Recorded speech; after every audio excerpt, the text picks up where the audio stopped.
الحمد للہ رب العالمین والعاقبۃ للمتقین والصلاة والسلام علی رسولہ الکریم اما بعد اعوذ باللہ السمیع العلیم من الشیطان الرجیم بسم اللہ الرحمن الرحیم من عمل صالحا من ذکر او انثی وَهُوَ مُؤْمِنٌ فَلَنُحْيِيَنَّهُ حَيَاةً طَيِّبَةً قال اللہ تبارک و تعالی فی مقام آخر وَمَنْ أَعْرَضَ عَنْ ذِكْرِي فَإِنَّا لَهُ مَعِيشَةً ضَنْكًا صدق اللہ العظیم وصدق رسولہ النبی الکریم ان اللہ وملائکتہ یصلون علی النبی یا ایہا الذین آمنوا صلوا علیہ وسلموا تسلیما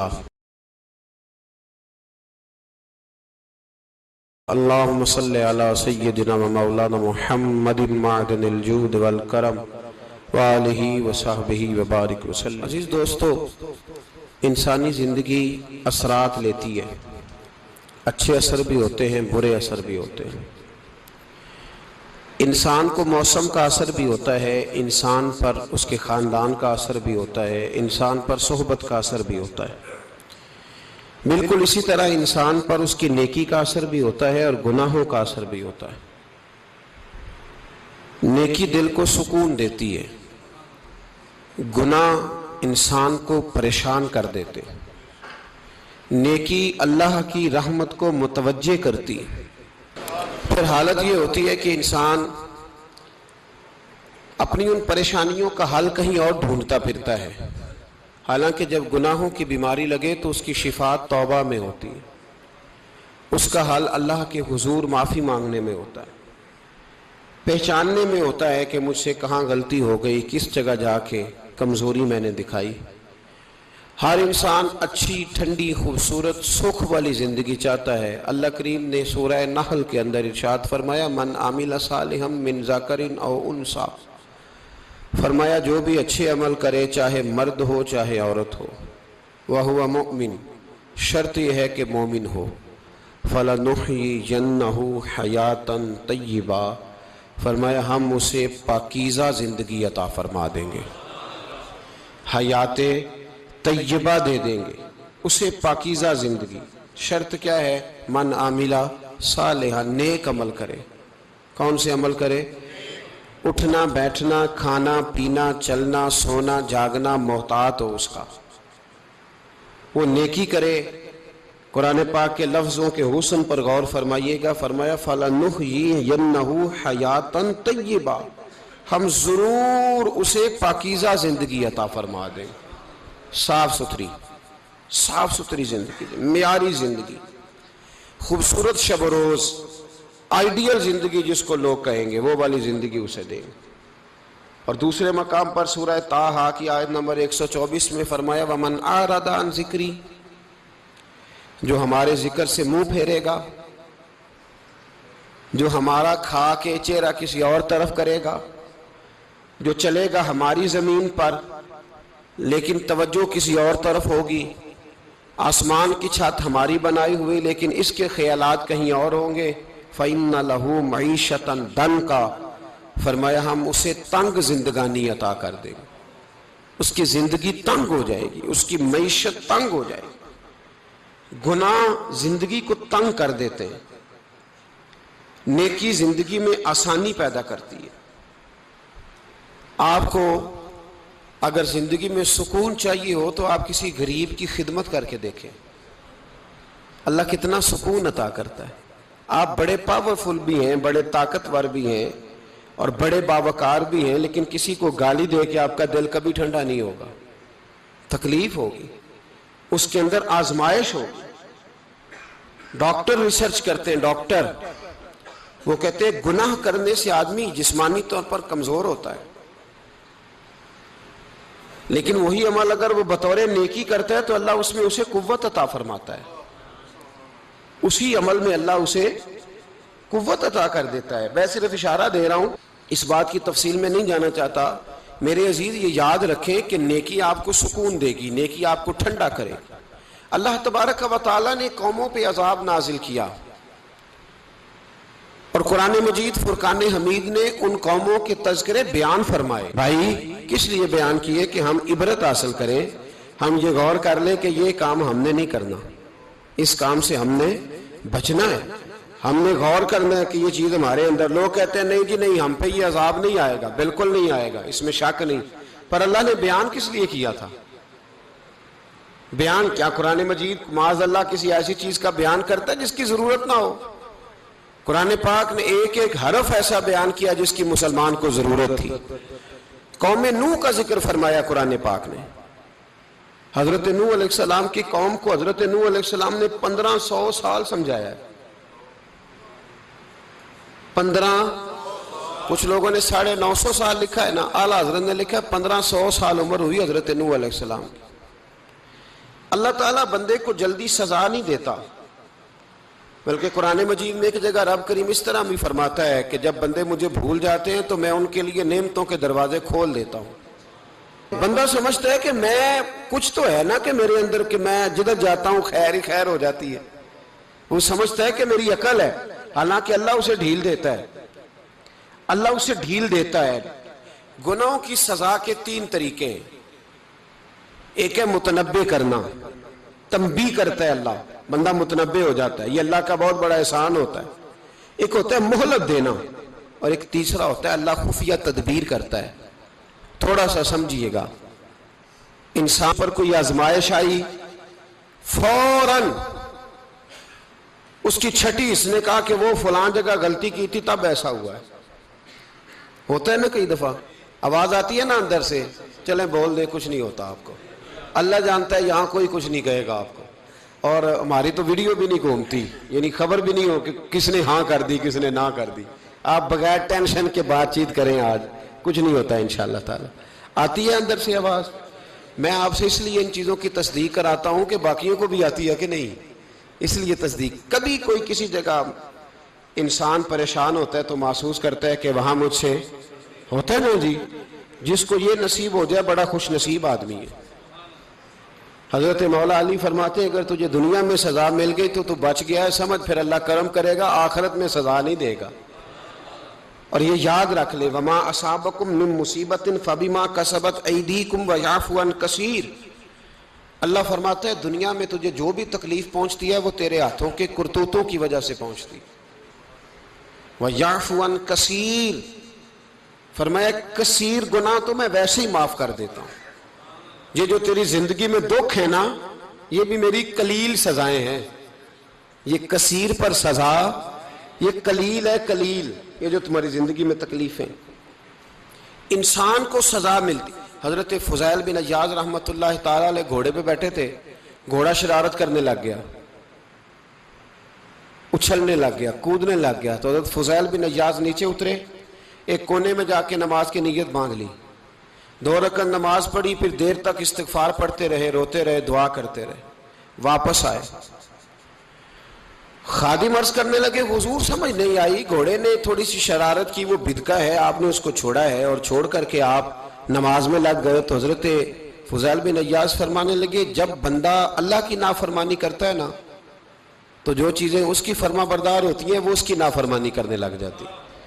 تو مجھے محسوس ہوا تھا کہ میں نے کہیں اللہ کی نافرمانی کی ہے، اس لیے ایسا ہوا ہے کہ میرے گھوڑے نے میری، تو میں توبہ کرنے لگا ہوں، اور اب دیکھتا ہوں بیٹھ کے بھلا کیا ہوتا ہے۔ میں نے سچی توبہ، حالانکہ مجھے یاد نہیں کہ میں کہاں بولا، پر کھری اور سچی توبہ کی۔ دوبارہ گھوڑے پہ بیٹھے تو گھوڑا بالکل صحیح ہو کے ساتھ چلنے لگ گیا۔ میرے بھائی جب یہ تنبیہ ہے اللہ کی طرف سے، یہ متنبع کیا جاتا ہے کہ تو بعد آ جا۔ بہت ساری جگہوں پہ انسان کو وقتی طور پر اگر سزا مل جائے، نبی پاک علیہ السلام کی خدمت میں ایک صحابی آئے، بات مضبوط کر دوں، واقعہ سنایا ہے نا تو کچھ لوگ سمجھتے ہیں کہ یہ واقعہ ہے، تو میں ایک حدیث پاک امام بہقی کی لکھی ہوئی عرض کرتا ہوں۔ نبی پاک علیہ السلام کے ایک صحابی آئے اور ان کا سر پھٹا ہوا تھا، خون بہ رہا تھا۔ سرکار نے فرمایا کیا ہوا؟ عرض کی حضور ایک عورت جا رہی تھی، میری نظر پڑی، ابھی نظر پڑی ہے کہ میرے آگے ستون آ گیا تو میرے سر پہ لگ گیا۔ نبی پاک صلی اللہ علیہ وسلم نے فرمایا تیرے لیے خوشخبری ہے، اگر دنیا میں تیری غلطی کی تجھے سزا ملی ہے تو پھر رب تجھے قیامت میں سزا نہیں دے گا. پھر اللہ قیامت میں سزا، بعض گناہ ایسے ہیں جن کی یہاں بھی سزا ملے گی اور وہاں بھی ملے، لیکن میرے بھائی پہلی بات یہ ہے کہ اللہ تعالیٰ اس غلطی کی یہی سزا دے لے اور دعا فرمائے اللہ تبارک و تعالیٰ یہاں بھی معافی عطا فرمائے وہاں بھی معافی عطا فرمائے، اللہ درگزر ہی فرمائے. لیکن میرے بھائی ایک تو یہ سزا، ایک سزا یہ ہوتی ہے کہ انسان جب گناہ کرنے لگتا ہے تو اللہ نعمتوں کے دروازے کھولتا ہے، مہلت دیتا ہے.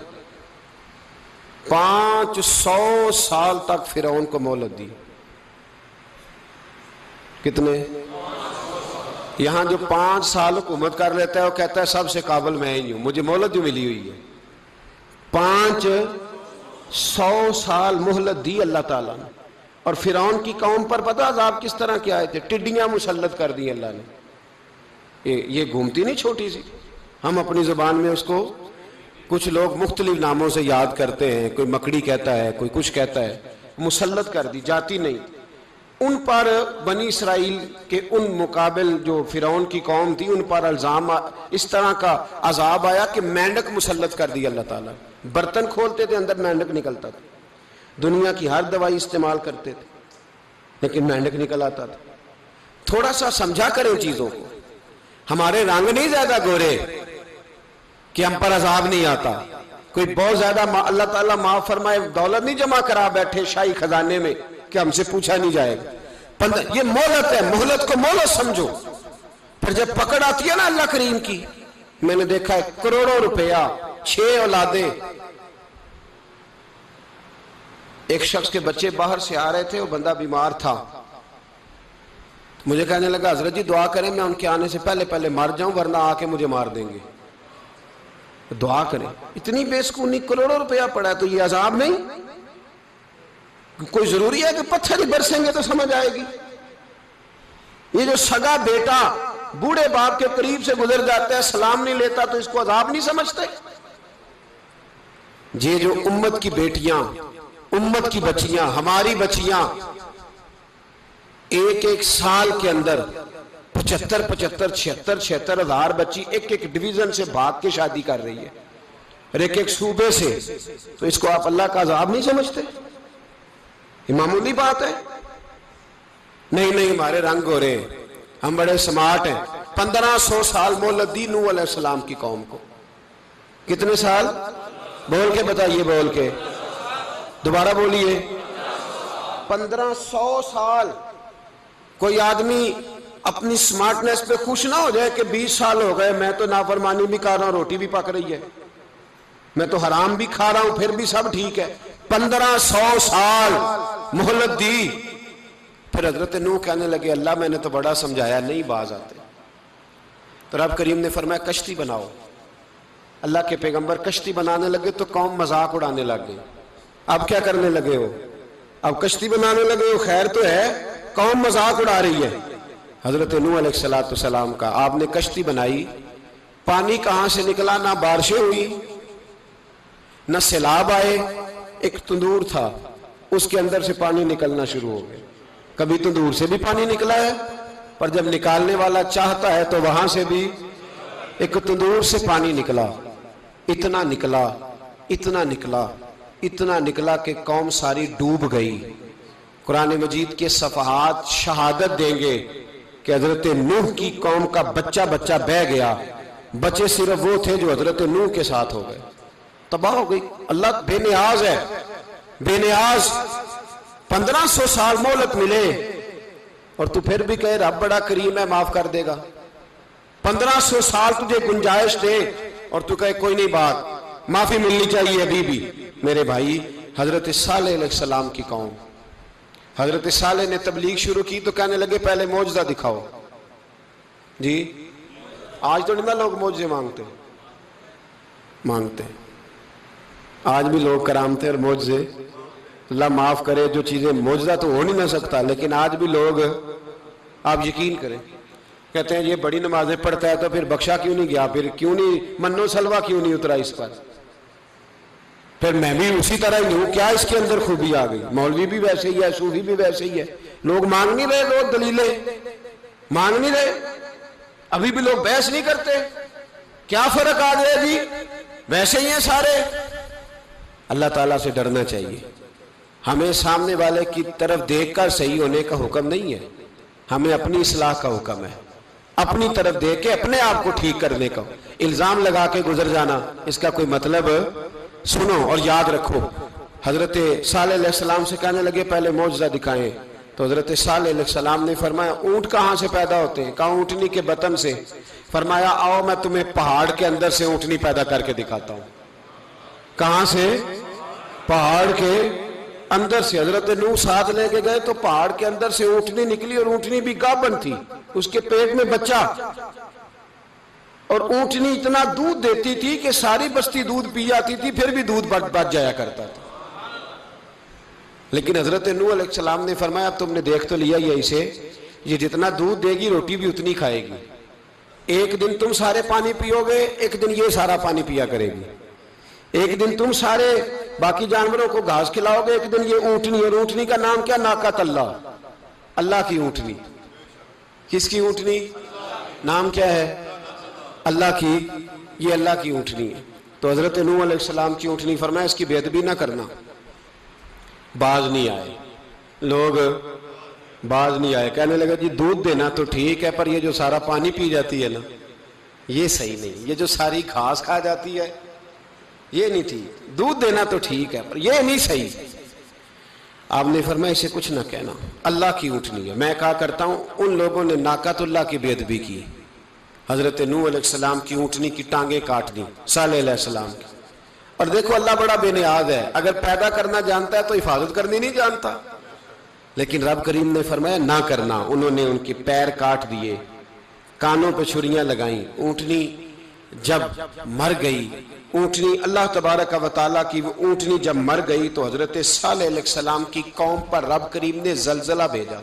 اذا زلزلت الارض زلزالہا، جب زلزلے آئیں گے اور جب ان کا زلزلہ آنا زلزلہ آتا ہے نا، کیا کرتی ہے قوم؟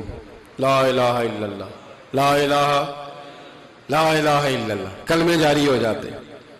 بلکہ ایک دفعہ ایسا بھی ہوا کہ مسجدوں میں اعلان ہونے لگے زلزلہ آ رہا ہے، جو فجر کے لیے نہیں اٹھے زلزلے کے لیے وہ بھی اٹھ گئے، جن کا دعویٰ ہے نا میری سویرے آنکھ نہیں کھلتی، ان کی لگی نہیں کتنے گھنٹے، بعد میں بھی نہیں لگی، ٹی وی پہ اعلان ہوتے رہے کوئی نہیں آ رہا سو جاؤ چپ کر کے، لیکن آنکھ لگی۔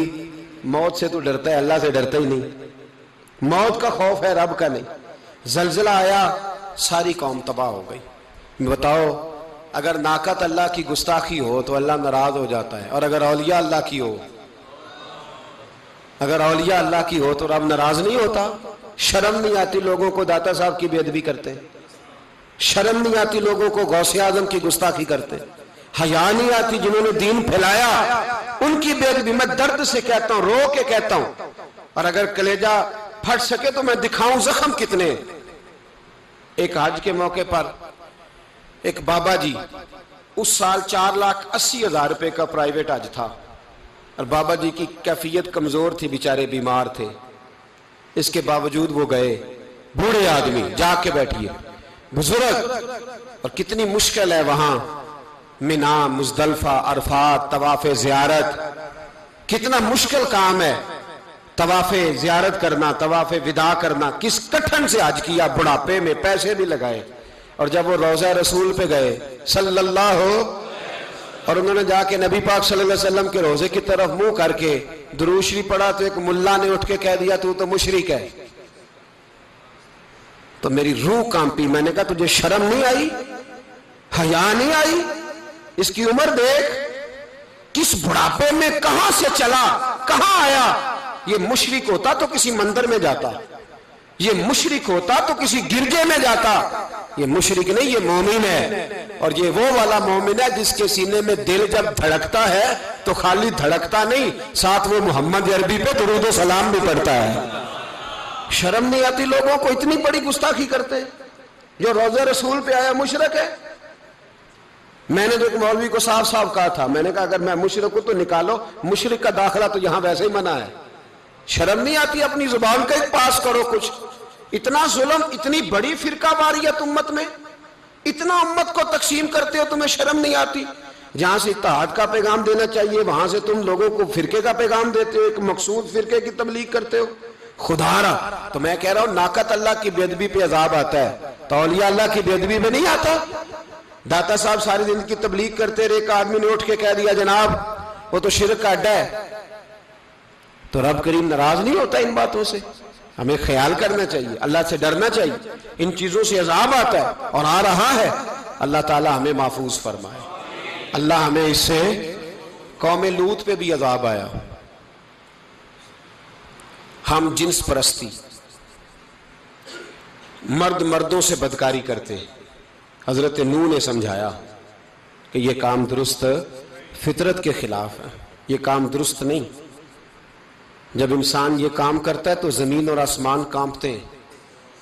اب میں کیسے کھول کے بتاؤں، میرے پاس اعداد و شمار ہیں کہ پاکستان کے اندر اس کام کی کیفیت کیا ہے اور کس طرح کر کے لوگ، میں تو رونا روتا رہتا ہوں داڑھی کا. لوگ کئی دفعہ کہتے ہیں حضرت صاحب پہلے بھی آئے تھے تو داڑھی کی بات، پھر بھی آئے تو داڑھی کی بات. تو میں رونا روتا ہوں، اس لیے روتا ہوں کہ جو کلین شیو نوجوان ہوتا ہے وہ امرد کے حکم میں ہے، اس پر وہی حکم لگتا ہے جو عورت پہ لگتا ہے. اس کے ساتھ مرد کا اٹھنا بیٹھنا اسی طرح ناجائز ہے جس طرح عورت کے ساتھ. حضرت جنید بغدادی رحمت اللہ تعالیٰ علیہ کے سامنے ایک شخص نے کہا وہ کتنا خوبصورت نوجوان جا رہا ہے، تو آپ فرمانے لگے تو حافظ قرآن نہیں؟ کہا ہاں. فرمانے لگے جا اپنے حفظ کی خیر بنا. وہ شخص کہتا ہے میں نے اس بغیر داڑھی والے کلین شیو نوجوان کو بری نظر سے دیکھا، مجھے قرآن پاک ہی بھول گیا، سارا قرآن پاک بھول گیا. اور کتنے سال میں دعائیں کرتا رہا، بیت اللہ کے طواف کرتا رہا، میں یاد بھی کرتا تو نہیں ہوتا. کیسے اب تو ہمارا نعت کہاں بیوٹی پارلر سے ہو کے آتا ہے، ہم کسی اور کو کیا پیغام دیں؟ وہ پیغام، وہ نظام، وہ طریقہ کار جس کا حکم تھا شریعت میں. قوم لوط پر عذاب آیا. صحیح بیٹھتے ہوں گے بچے جو موٹر سائیکلوں پہ بیٹھتے ہیں. میں نے گجرانوالہ کی سڑکوں پہ بچوں کو، نوجوانوں کو جو تماشے کرتے سرے عام دیکھا ہے تو مجھے ڈر لگتا ہے. اور کوئی روکنے والا نہیں، شغل ہو رہا ہے، ہنس رہے ہیں اور سامنے عورتیں بھی ہیں، سب ہو رہا ہے. کتنی تکلیف کی بات. حضرت نوح کی قوم یہ کام کرتی تھی، قرآن پاک نے بیان کیا ہے. حضرت نوح نے سمجھایا، فرمایا رب کریم نے تمہیں اپنی خواہش پوری کرنے کے لیے جائز طریقہ عطا فرمایا، عورتوں سے نکاح کرو، اور اس نکاح کی برکت سے جو اللہ تمہیں اولاد دے گا اس کو اللہ تبارک و تعالیٰ تمہارے لیے باعث بخشش بھی فرمائے گا. لیکن جب قوم نہ مانی تو جو قوم میں لوط کا عمل کرے اس کا علاج قرآن نے بیان فرمایا کہ آسمان سے پتھر برسیں گے. پھر پتھر برسے اور جن کے بڑے بڑے اچھے دماغ تھے ان کے دماغ چکنا چور کر دیے گئے، تباہ کر دیے گئے، ان کے دماغ زمین پر بچھاڑ دیا گیا. اللہ مہلت دیتا ہے لیکن اس کا مطلب یہ نہیں کہ انسان توبہ ہی نہ کرے. حضرت شعیب علیہ السلام کی قوم پر بھی عذاب آیا، اس لیے کہ بددیانتی کرتی تھی، ناپ تول میں کمی کرتی تھی. میں نے کہا تھا شب قدر کی رات کہ یہ کوئی تماشا ہے کہ شب رات آئی تو ساری رات روتے رہے یا اللہ معاف کر دے، یا اللہ معاف کر دے، رو رو کے چیخے مار مار روئے.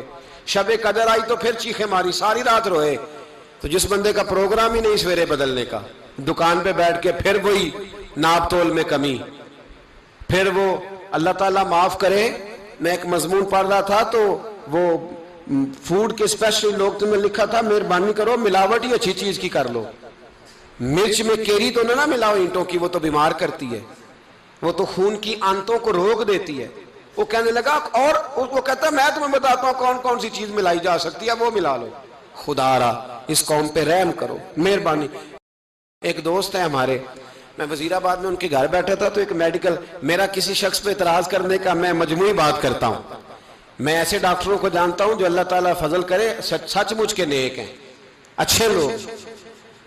تو بچے کا میڈیکل سٹور ہے تو والد بیمار ہو گیا تو وہ کہتا ہے ابا جی ڈاکٹر صاحب نے کہا آپ کو ڈرپ لگنی ہے. تو سگے باپ کو ڈرپ لگانے لگا تو باپ کیا کہتا ہے پتر تیری مہربانی مینو کوئی اصلی لائی، وہ نہ لائیں جڑی لوکاں نو لانا ہے. اب وہ پیار سے سنا رہا ہے بات. میں نے اسے کہا کہ یہ تو ڈوب مرنے کا مقام ہے نا، ڈوب مرنے کا مقام، کہ جس ملک کے اندر دوائی بھی صحیح نہ بکے، اصلی نہ ملے دوائی بھی، اور پھر وہ قوم کہے کہ ہم نے تو پورے روزے رکھے. ہم نے تو بڑا صدقہ اور خیرات کیا، دوائی بھی اصل نہ ملے۔ جناب شعیب علیہ السلام کی قوم ناپ تول میں کمی کرتی تھی، تو اللہ تبارک و تعالیٰ نے ان پر بتا عذاب کس طرح کا بھیجا، شدید گرمی ہوئی۔ اللہ ہمیں محفوظ فرمائے، سارے آمین کہہ دیا۔ دیکھیں کتنا اچھا موسم کر دیا رب کریم، اللہ ہمیں محفوظ فرمائے، اللہ رحمت فرمائے۔ شدید گرمی کی لہر آئی، باہر اتنی گرمی ہوئی کہ لوگ اپنے گھروں میں گھس گئے۔ جس طرح سورج کی شعائیں گھروں کے اندر داخل ہو جاتی ہے، اس طرح گرمی کی لہر اندر داخل ہوئی، اور جس طرح کسی کو آگ لگ جائے تو وہ آدمی اچھلتا کودتا ہے نا، اس طرح یہ لوگ اچھلنے لگے اور اچھل کود کے مر گئے۔ جرم کیا تھا؟ ناپ تول میں کمی کرتے۔ حضرت داؤد کی قوم بھی تباہ ہوئی، جرم کیا تھا؟ ہفتے والے دن مچھلیاں نہیں پکڑنی تو یہ پکڑتے تھے۔